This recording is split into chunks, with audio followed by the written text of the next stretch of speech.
Hi, Hello, I'm Julian, and I am Tom. and we are Team Binge, and we are here to talk about the Lowdown, episode 7 of season 1. This one was called the Tulsa Turnaround, which I'm assuming is some sort of dance move that you learn as a child growing up in Oklahoma. Our 2 Tulsa listeners can email me and let me know whether or not I'm right. Tom, I think it's important to touch on the recap on this show because it does kind of center what the episode's going to be about. And so the recap on this one reminded us that Pastor Mark is with one well and that he's a terrible human being behind the pulpit, which once again gave me an insane level of rage, but we won't go into it. Dale Washburn finding out where the land came from with Arthur and Chutto. And then the end of the last episode, which was Betty Jo letting Frank know about the will, which we've had a lot of Frank in our lives. Tracy Letts was in the nuclear movie that you and I both watched on Netflix. House of Dynamite? So a lot of Tracy Letts in our life these days. But Can't get enough of them. Tom, episode 7, as you like to call it, the pentultimate episode. How did you feel? I enjoyed it. I felt like it ended abruptly in terms of like that last scene. It almost seemed like it was. I feel like some of my problem with the show is not realizing that it is filmed on FX and it's assumed it's like a streaming show that you can watch all the way through. Because at least that's how me and my wife are watching it. We're just watching out at FX, and none of the commercials like ever transition properly. And I felt especially so at the end of this episode, but we'll get to it. I thought there were some really cool speeches. We got Cyrus back, which I was glad to see. I love Killer Mike. We got a good little kind of speech from Ray talking about like the corruption and the stuff that's just kind of going on within the greater Tulsa area, which I thought was quite interesting. But it was a disturbing episode when you see like the levels of hatred that like Pastor Mark has and the white supremacy and everything that kind of goes into it. I mean, heck, we had a tarred feather in this episode. My goodness, there was a lot. Right. Yeah, no, I didn't like any of that. I'm not going to call him Pastor Mark anymore. I'm just going to call him Mark because I don't think he deserves the title. So, Agreed. And this episode, once again, opened up with the religious guy being evil. And not a lot of scripture in this message, just a lot of racism, which I don't really appreciate. But we're finding out more about Onewell and him explaining that white families are really being attacked and destroyed, which I don't know. Maybe I'm insulated. I'm curious whether or not this is a message that is like preached around the world, but I didn't care for it. I didn't like it. I did appreciate his like take on prison, where he's like, hey, at least in prison we can hang out with our own dudes, you know? And I was like, oh, I guess that is something that you're looking for as a plus in prison? I don't know. Listen, I would argue he should go to prison. Yes, that's a good... He never should have left. He should have stayed there. This is like George Michael Sr. or George Bluth Sr. going to prison and just like loving it. I'm having the time of my life. Mark was having the time of his life in prison. But I don't know, just a lot of nonsense, and I continue to hate when shows do this, and this starting off this way. Tom, hot take here. I enjoyed the show. I felt like my interest in this episode, there were several things that I had nitpicks on, and so I did not love this episode in the same way that I've loved the show throughout the season. But not to say it shouldn't be watched. Still like high level, like still enjoy the characters. This just particular episode, I don't know, brought something forth in me that I did not quite enjoy. Well, certainly a lot of the stuff was hinted at throughout the season of like what has been going on with this greater family and who they have ties with. So you kind of saw this coming, but it was just laid on like so heavy. And I'm sure that's the reasoning or was done on purpose of just showing how awful some of these people could be and how they use like the religion for the sake of, violence, defranchising other people, and exactly right. He at some certain points he says like sometimes violence brings good fortune. Like it's all just awful and disturbing, and it goes to a level that I don't appreciate. Let's just say silence brings good, or violence brings silence. Violence and silence bring good fortune. I wouldn't be mad at that fortune cookie. If I cracked that one open. So I'm not saying we're at a restaurant, you get that fortune, and then you just punch me in the face, and I'm like, you got to be silent. Because violence and silence brings good fortune, my friend, and I've delivered both to you during this lovely meal. Please pass the noodles. I don't spend a lot of time. Anyways, please pass the sushi.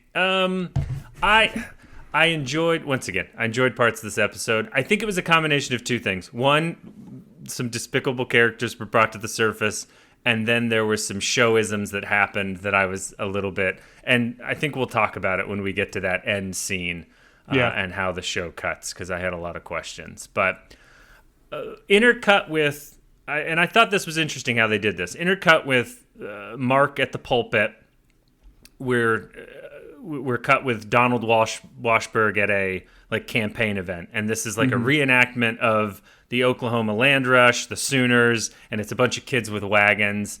And I appreciated how they did this, almost pointing out the various degrees of taking something that's not yours and the violence and treating someone as the other.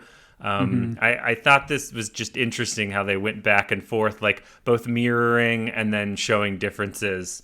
But yeah, this seemed like an event you would take your kid to and be like, hey, just pull this wagon. And I'm assuming there's eggs hidden somewhere. I don't really know much about the land rush, Tom. Well, it's dressed up to be all innocent, but obviously there's quite a bit of cultural appropriation going on here. And then you get kind of the Native Americans coming in with their protest and calling it out for what it is. And it was well filmed, but it's I don't understand how Donald thinks this is a smart campaign event. And the way they shoot him too, they almost try to give him sympathy. Hey, and I can't remember what the lady's name was that kind of comes in and does the protesting. It seemed like they had a rapport, and he's like, hey, I don't really mean this or whatever. I still just don't find Donald to be have any sort of redeeming qualities here, but they seem to try to do it. Sure, I don't know that it's not redeeming. What I found is that he's not a very good politician. In the moment, you should be able to... He's just kind of tongue-tied in this moment, and as a politician, handling these situations is part of the job. As well, does he not have anyone on his team... Other than Marty, does he have anyone else that's helping him in this campaign? We don't have a campaign manager. We don't have anyone that's going to this is just, and I don't know, this is probably the wrong way to take this scene, but this is just bad optics for him, so don't put him in this situation.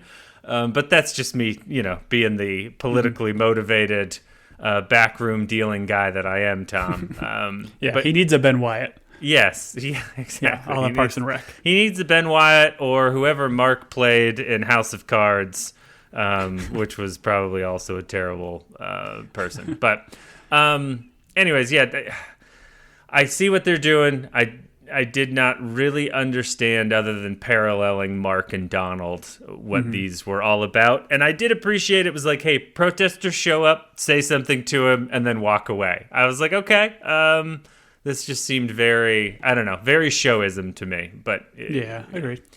And then this leads to, we're back at the Heartland Press with, I can never remember the editor's name that runs the Heartland Press, How Tom. could you possibly forget? He has it on his shirt in every scene. Oh, that's right. Which, I'm not going to lie, can we make this a TV thing? Where every character in a show just wears a shirt with their character's name? It would make podcasting so much easier for all of us if they just had name tags. Or Amazon does that thing where if you pause it, it'll tell you the actors and character names at the bottom of the screen. Every service should have that, because that's incredible. Because I could not remember Francis's name for the entire episode this go. You had to fill in whatever my shorthand was for her. I think I just wrote daughter, which she's a good character. I don't know why I could not remember her name. Yeah, I just don't get it was kind of funny in the last scene where he had a shirt with his name on it, and then the fact that he's wearing, I would assume, maybe it's the exact same shirt, or maybe it's in a different color. I don't know. I didn't go back and watch the tape, but it's just such a weird thing to include in the show. But I did appreciate that he attempted the new hat. Right. Elijah's wearing a hat, and Lee's like, no, that's my thing. I feel like they used this in the trailer for the show, maybe, or one of the longer trailers, because this is a very funny moment, and I love how Lee's like, that's my thing. Don't take my thing. All of this leading to him being like, listen, I've got a big story. You're going to get it right away. And then laying down to take a nap in front of him in his office, which I don't know. I thought was great. I thought it was super funny. And the fact that like Elijah then takes the blanket off the back of the couch and puts it on him was not expected, but so kind. Yes. Elijah's the best. So very kind. And I think a blanket during a nap is very important. You got to have something, you got to have something over the legs and feet, just in case, so no one can come by and tickle you. We get this lawyer for like a quick second, but Lee's going back to his bookstore. He pops in and he's got questions about a handwritten will, whether or not they're like allowed. And then without knowing it, insults this lawyer's abilities as a lawyer. I thought this bit was funny. Yeah, he's like, if you have a good lawyer, the will be legit. And he's like, but I'm a good lawyer. Yeah, he's like... It was kind of weird. Like, I don't know if it was needed. Like, if he's going to go to this other guy anyways, why? But I guess it's just means to continue to show him, like, back at his bookstore and that little chain of stores there and the relationships he has. To your point, there were some, like, and I know you mentioned it kind of cutting to commercial. There were just some weird, like, quick scenes with side characters that felt shoehorned in a little bit, or at least like there was more to it and they cut it out. I think this lawyer's funny, so I was glad we got this bit, but it was a very short bit. I hope he got paid. Same thing with Ray. Like, we get a bit of Ray in this episode, but I would have spent more time with Ray rather than like voiceover. Let's spend some time with him. But agreed.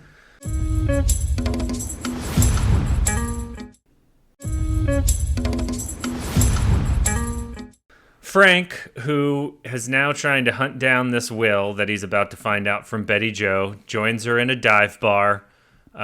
He brings a very large bag of money, like tens and tens of dollars wrapped in all of this just so she can give him some information. I guess this is just to show like how rich the corrupt side is. I didn't understand that all of this money would be worth a handwritten will that you then tear up while driving. I thought that was a bad way of getting rid of a piece of paper, but we can talk about that later. But yeah, Betty Jo definitely leaves Lee in a bad spot here when she gives up that Dale wrote a will and where it's located at. Yeah, I was kind of confused by this too. Like, obviously this will could change the dynamic pretty extensively in this deal that Frank and Donald have kind of going on, but it seemed like a massive amount of cash to be able to kind of pay her off for this information. But I mean, clearly they were on the same page. I do like they have that quick cut where she goes to the bathroom to like count the cash to immediately come back out. And she did like play him a little bit, which I thought was great. Like saying the two people at the bar, my old friends, and they've got guns when, she just met them for the first time. I thought that was kind of cool, just kind of showing how clever Betty Jo is. But yeah, man, definitely dimes out Lee. Says he's a rat, says he squawked like a crow. Like we talked about last episode, it didn't really make a whole lot of sense for Lee to do this, but it definitely moved this portion of the plot forward. Yeah, he trusted her very quickly, and she gave him over for 30 pieces of silver. To your point about like the importance of the will and this land deal that's being made, there's a lot of land in Oklahoma. Is this specific property like so important for some reason? Are we going to find out, like, is there oil under the ground? Why? Is it just that this religious community has planned it on this specific piece of land? I don't really understand why. Like, I guess Frank is getting some sort of cut out of the land going that way. I mean, later on we see that like Mark is controlling his congregation to vote for Donald, but I guess, do we have, other than this being a piece of land that's been stolen multiple times from different people, why is this land important? Do we have that answer? No, I don't know if we do. I think it's a really good point. Like, I didn't even think about it. It was just kind of more of a showism. This is the land they want. This is the land they're going for. But it doesn't seem to serve any specific purpose outside of this is the planned Nazi fantasy land that Mark is trying to create. I'm with you. It doesn't make a whole lot of sense. Like, but if there was a pre-built water park on it, and they're like, we've got to have that water park. I would completely agree, because to your point, big bag of money, we can't use that big bag of money to buy, 300 acres elsewhere. That was a big bag of money. Like, what are we doing here? Agreed. Makes sense. Or does it make sense, Tom? That's what we're questioning here. It doesn't make sense, but what you said makes sense. Okay, perfect. Thank you. I feel better now. Speaking of feeling better, we get to visit with Cyrus again. He's looking great with his matching eye patch and shirt. I love Killer Mike. He's the best. His vehicle is having issues, so let's go to the next reliable vehicle, the white van, which I do like that the idea, he's like, oh, this is reliable, let's take my vehicle, and then later on we find out that the vehicle isn't reliable in the most critical moment. I appreciated that. That was pretty good. They're delivering the Tulsa beat to multiple places, which that white van does look like a van that is delivering a local newspaper to places. So it's kind of like he's. You could pop a sticker on the back of that. You could just pop a little sticker on the side of that that says Tulsa beat, and you'd be good to go. Right. And while they're off on their deliveries, we then have Francis and Ray meeting at the antique store, and I had questions about this. It's like Francis goes to Ray to talk to him about Lee. So obviously there's Ray is almost like an uncle, a surrogate uncle. And so I understand that relationship. I think they've built that up enough. But why is she going, her and Lee seem to have a pretty open relationship in terms of communication. Why is she asking Ray to advocate on her behalf in order to take her around on this investigation? I did not understand why this was necessary. Yeah, it goes back to the episode where like all three of them were trying to find the books. So I think that establishes a little bit more of Ray and Francis's character. And we've seen Francis try to reach out to Lee at a handful of opportunities to get involved and try to help out his dad. And he's been pushing her away. So I think it kind of makes sense, but I could have been played out, I think, a little bit better. But I do love that we got Ray to deliver this speech about how the world is corrupt and your daddy wants to fight it, but there's others that want to use or try to get what they want, and it keeps coming, never-ending game of whack-a-mole. And it's kind of final line saying, like, the truth is important, but it's not worth getting hurt or, making sure we keep the ones close to us safe. So it was a really good, and I think as you said earlier too, this is, as he's delivering this dialogue, it's like cutting to Frank as he's like looking for Arthur and doing this menacing stuff, and then same with Lee as he's trying to kind of quote unquote do the right thing. It's interesting, and I think it was needed, and I'm glad Ray was the one that got to deliver it. Yeah, and I think this is like a key part of the show that Ray delivers brilliantly, and you see it towards the end of this episode a little bit more of like Lee sees himself as this knight, jousting for good and doing all these wonderful things. He's a true historian. And then Ray's point is at what cost? Sure, the truth is important, but if he's going to put Francis in danger, if he's going to miss parent-teacher conferences, which are the most important things in the world, if he's going to miss out on being a dad, which Francis kind of points out, and we'll talk about it when we get to that scene. But in this episode, they brought to the fore of what Lee's motivation for being a true historian is costing him and the people around him. And I appreciated that it's Ray that points this out. And so I did enjoy this. It was, and just the cutting in between. And then it's almost paralleled with Frank looking for Arthur and talking to that woman and being like, hey, I'm looking for Arthur, because him lying in order to get to her or to Arthur and what that cost is going to be. Anyways, I thought it was very well done. Yeah, no, I agree. I mean, yeah, right to his speech about others using others to get what they want, and that is certainly what Frank is doing. I don't know, because Donald seems to be relatively in the dark in terms of who these buyers are, and is just using it as a means. But it's again, it continues that story. It's Donald's using Frank and these people as a means to get elected to do who knows what. But obviously, from their perspective, it's to do their bidding, and we find out that the bidding is white supremacist activities, which is not ideal. No, no, no, no.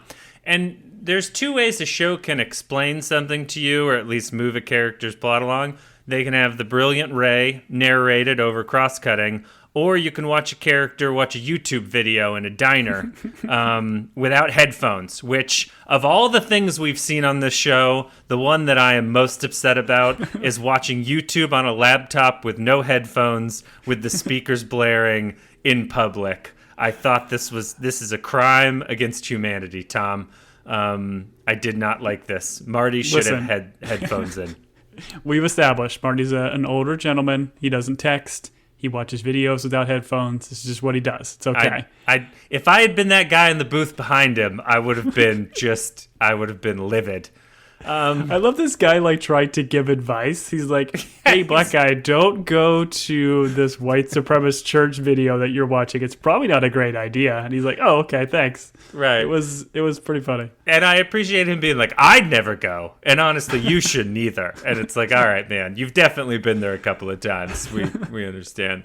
Yeah. But I found all of this a little bit quick. It's like, all right, watches a YouTube video, Mark putting it all out there on YouTube, and for some reason being very fine with it.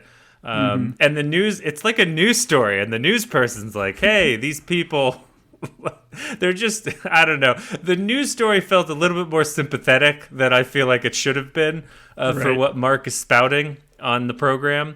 But this all leads to Marty driving out to One Whale and sneaking around.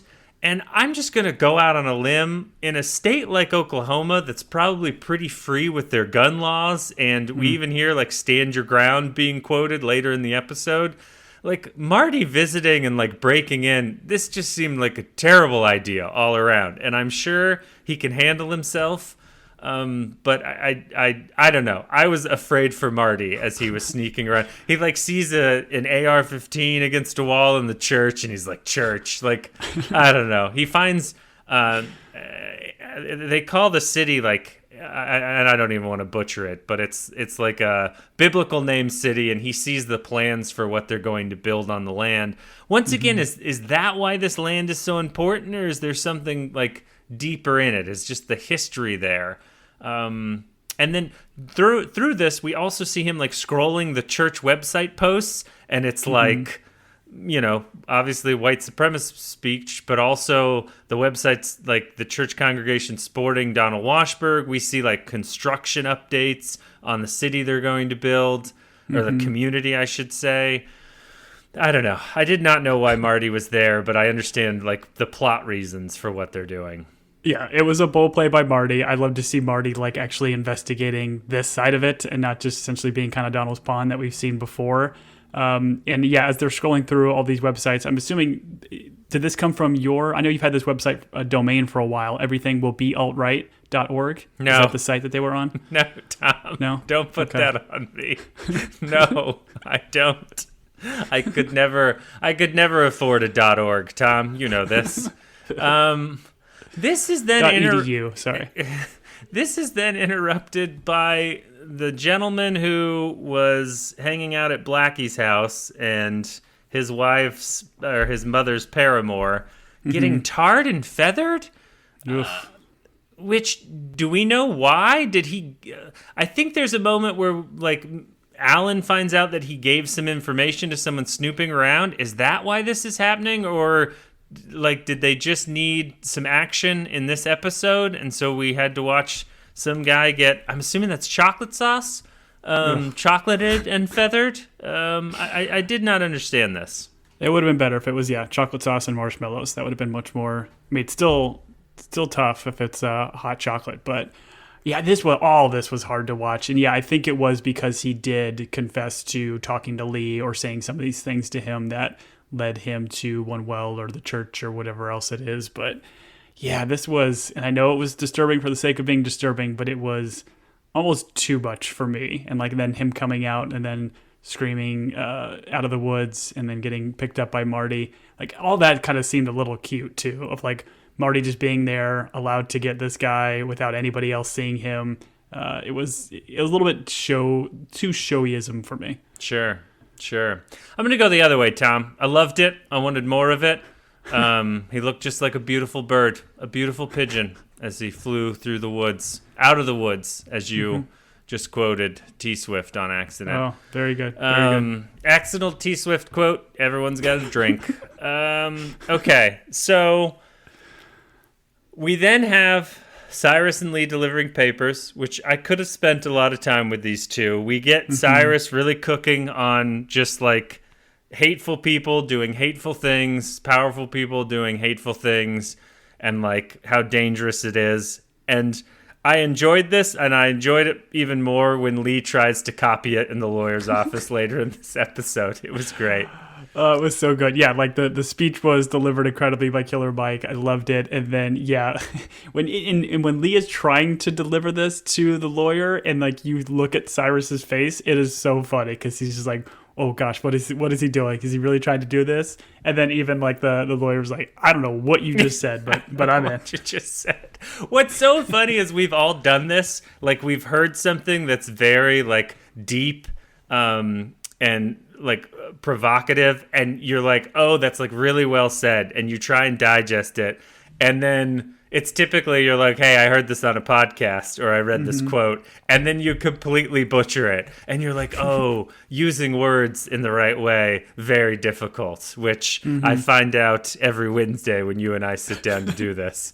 But so I very much appreciated the show's callback to Lee, who is obviously good with words as a writer, just butchering what Cyrus said. And I appreciated this. So this is Cyrus's cousin. He's a lawyer.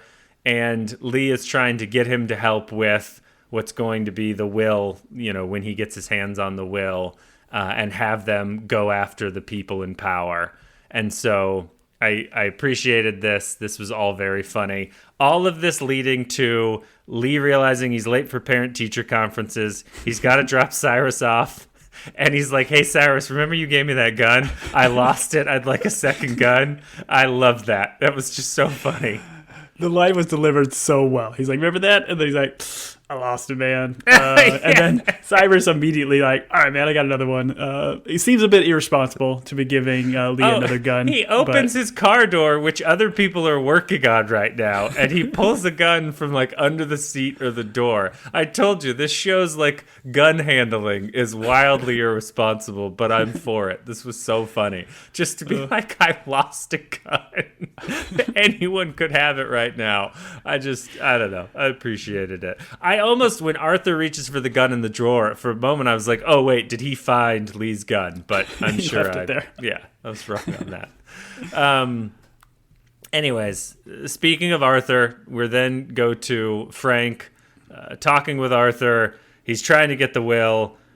I did not know if this was... Originally, I thought maybe this was Arthur being clever, but then I realized, unfortunately, he's just not with it. Frank offers him $1,000 for it. Which seems light based on what he just gave Betty E. Joe. Right, that's fair. Well, yeah, truly, yeah. I would maybe flip those. I would give Betty Joe the 1,000 and then the bag of money to this guy. Yeah. I mean, this will lead to the climax and the action of the episode, but let's just knock out, as we like to do, Tom, let's just knock out parent-teacher conferences so we don't have to think about them again. I had one yesterday, actually. Yeah, I know. Lee showing up late, him having this conversation with Francis. And listen, I appreciate the show like bringing Lee back to earth in terms of like what his responsibilities are, and the show reminding us like what should be important in our lives, and bringing up like Lee's drive to like be admirable and like that he wants to be someone that she looks up to, and her point about being like you just like showing up is what I want in a dad. Like, I don't need you to be a true historian. I don't need you to be the person that like fights for justice for everyone else. I just want you to be my dad. And by the way, I'm kind of willing to let someone else step into your place as long as they're going to be here. I thought that was like a very interesting take that the show had. And kind of made me more frustrated with Lee when he doesn't handle it well, I guess. Yeah, exactly. Yeah, because I mean, he has the capability right here to be there for him, or even like swallow his pride and walk back in and actually join that parent teacher conference. But he just says he can't, and then you get that like just dagger to the heart of Frances saying like, "Listen, I've always admired you." As she kind of walks away, right? It was tough, but yeah, I mean, yeah, Lee is not by no means perfect. He's a funny character, and he's trying his best, but from a fatherhood perspective, could do better. Right. I did appreciate him being like, I walked out. I can't walk back in. Just like that, like, I've already made a scene. It would be so embarrassing to go back in and be like, hey, my bad. Like, I maybe overreacted. I'm back. Let's talk about her grades. Yeah. I do also like that he's like, no teacher needs to be teaching you things. Like, you're awesome. Like, I don't know. I appreciated him trying to justify his actions. Yeah.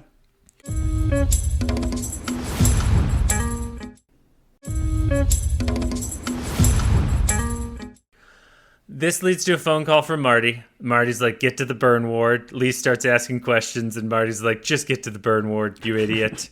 And then like them sitting down, and I feel like this is a little bit too late in the game for what I wanted out of the Marty and Lee relationship, but I do appreciate that they're now teaming up to essentially investigate one well. Mm-hmm. Yeah, for sure. And like this is where I think Marty kind of calls out the idea of like what they're trying to build here. And I guess at this point, like we're establishing that Marty does have some more concrete evidence of what their idea is or what they're trying to use for it. Not that anything is necessarily criminal that he probably took pictures of, but it helps fill in the gaps a little bit for us as an audience.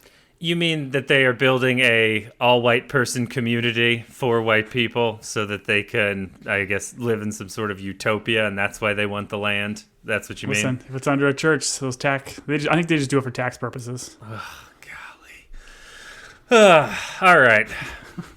One well. What a terrible name, too. It should be 2 wells, or 3 wells, maybe even 4.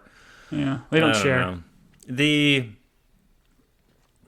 Marty reveal, I guess, with Lee here, that's also important to note, is that Lee explains to him, hey, that land is not like the Washburgs. It's been written off. And this leads to them going to Arthur's place, where Frank and Arthur are searching for the will. Or Frank is searching and Arthur is just confused. I did not like when he pushed him over. I did not like Frank in that moment.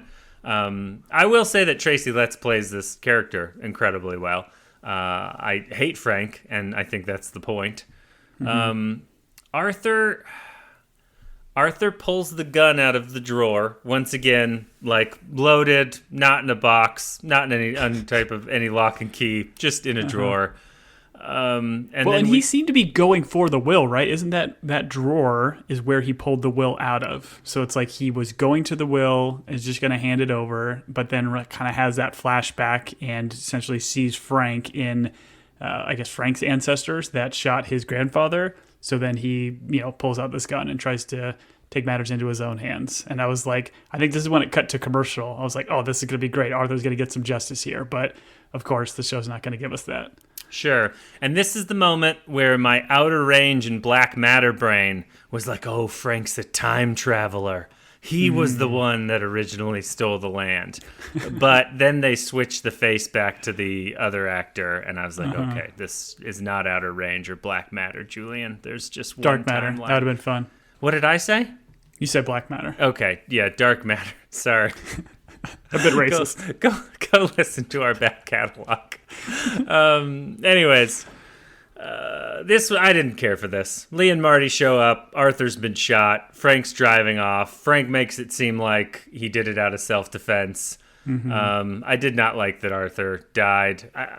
It was well done from a showism. You don't necessarily know who's going to get shot, but they killed Arthur, and I did not care for it at all. Yeah, it was terrible. I mean, and it just leads to this like kind of comical car chase, and I think we get a couple reveals here, right? So like Marty is trying to call the cops and get them on here, but then says who that they're chasing, and then Lee's like kind of clocks later, like, okay, you told him we're chasing this Frank guy who's probably in the pockets of a lot of these cops, so nobody's going to come and do anything. And then I think at one point during this chase, we get Lee saying that he told Betty Jo about the will, so it kind of like opens up that floodgates a little bit, and Marty kind of calls him out for being ridiculous in this sequence. Right. About, like, why would you tell her? Right. Why would you tell her? And to your point, this is kind of like this is not really a high stakes car chase. It's a broke down van chasing an F-150. No one's wearing seatbelts, which is wildly irresponsible. And all of it leads to a comical moment with the van breaks down right as they're about to get him. And yeah, so then Lee leaves a very angry voicemail at Betty Jo. And it's kind of like, bro, like, why did you didn't know her. Why did you trust her? And also the phone call from Frank to, I guess we find out that this wealthy guy that's part of the 46, his name is Tripp. And he is very much like on board with Mark's message and the congregation at One Well. And I find the Frank character complicated in the sense that, like, I don't know what his motivation in all of this is, because he's not a One Well guy. He doesn't want to go to One Well. He's like, that Mark guy's out of his gourd. He's not making... Is he making money on this land deal? Because as a facilitator, maybe he's doing it. Or is his whole goal just to get Donald hired or Donald elected so then he has the pull of the governor from like a business standpoint? I'm really confused on, like, they try and make Frank like evil but not evil. It's like he's mean to Arthur. He even says like to Arthur, "Oh, I don't want to hit an old man," and then he shoots him. So it's I don't know. I'm a little bit confused on Frank.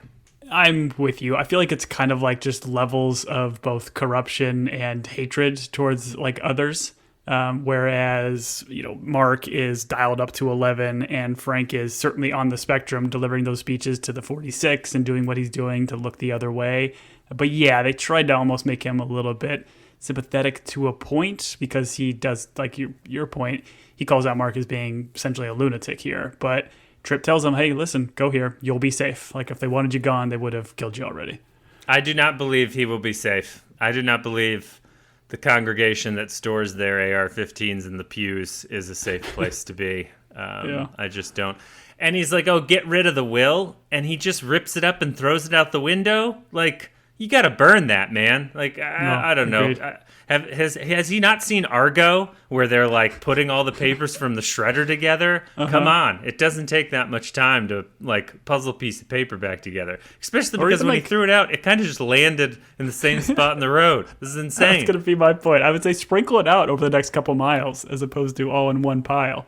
Or I chew it up and swallow it. How hard is it to chew up and swallow a whole piece of paper, Tom? I thought he was going to eat it. That would have been the better approach. Yeah, exactly. Or at least eat some of it, spread some of it, burn some of it. Then, plausible deniability. Exactly.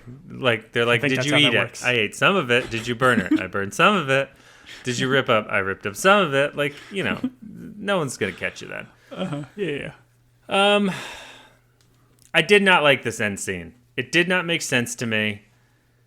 Marty and Lee park outside the church.